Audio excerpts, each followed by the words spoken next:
UP के CM योगी कुछ ही देर में नई जनसंख्या नीति जारी करेंगे।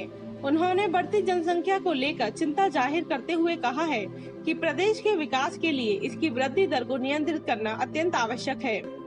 सभी लोगों को बेहतर सुविधा देने के लिए जनसंख्या घनत्व को कम करना होगा। साथ ही उन्होंने कहा कि छोटा परिवार ही सुखी परिवार और खुशहाल परिवार का आधार होता है। सीएम योगी ने विश्व जनसंख्या दिवस पर कहा कि बढ़ती हुई जनसंख्या समाज में व्याप्त असमानता समेत प्रमुख समस्याओं का मूल है। एक खुशहाल समाज की स्थापना के लिए जनसंख्या नियंत्रण अत्यंत आवश्यक है। उन्होंने इस विश्व जनसंख्या दिवस पर लोगों में जनसंख्या से बढ़ती समस्याओं के प्रति स्वयं व समाज को जागरूक करने का प्रण लेने की अपील की है। बढ़ती हुई जनसंख्या समाज में व्याप्त असमानता समेत प्रमुख समस्याओं का मूल कारण है।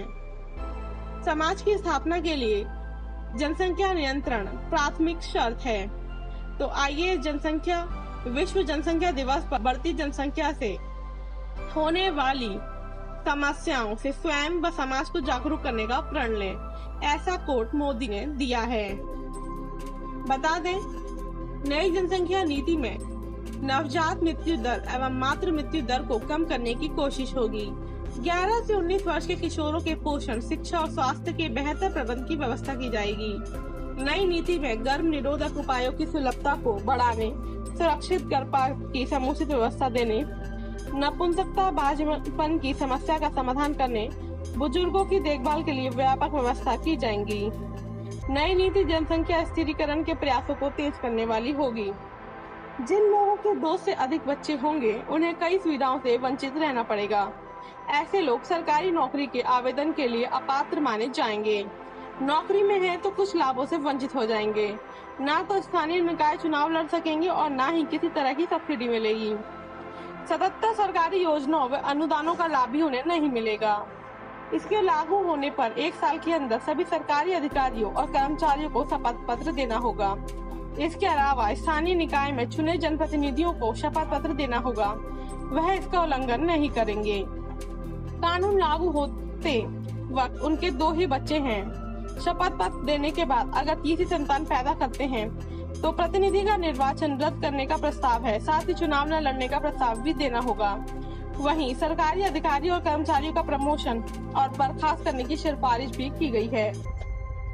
जनसंख्या स्थिरता पखवाड़े के शुभारंभ के मौके पर नवविवाहिताओं को शगुन किट भी बांटी जाएगी, जिससे उन्हें परिवार नियोजनों के साधनों को प्रोत्साहित किया जा सके।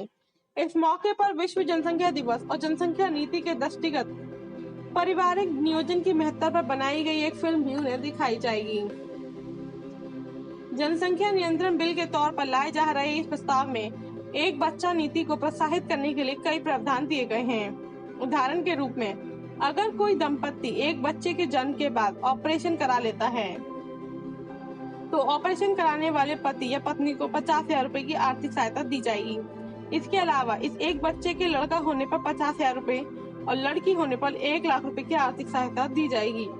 इसके अलावा इस बच्चे को पढ़ाई के समय केंद्रीय विद्यालय में एडमिशन, मेडिकल, इंजीनियरिंग या मैनेजमेंट जैसे व्यावसायिक कोर्स करने के दौरान प्राथमिकता के साथ प्रवेश और फीस में माफी प्रदान की जाने का प्रावधान दिया गया है।